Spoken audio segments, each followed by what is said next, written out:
So just as a change up, I thought I'd show you my latest adventures with my car. On a recent trip to Israelite Bay,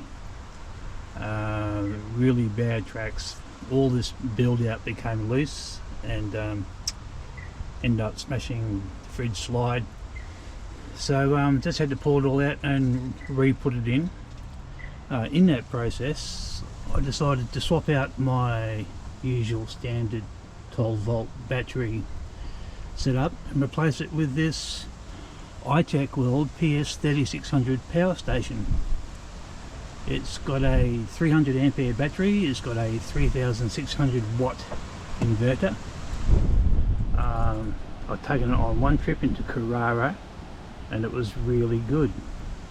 One of the issues with these things is that when charging from the alternator, if you don't put a DC-DC converter at the back of it, it will only charge what it thinks is coming from a cigarette lighter socket, which is about 120 watts.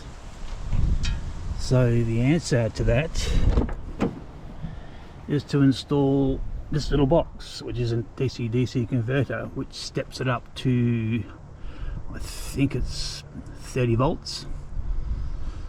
That makes the power station think it's a solar, which then allows, well, it's currently giving me 500 to 600 watts input, which means that the box can charge fully from about 70% to 100% in an hour and a half, 2 hours, which is really good.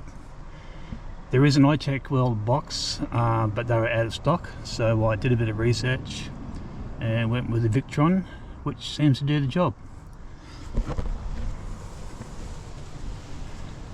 The only drawback is I need to cycle the box when I first start up to get the full 500 odd watts input.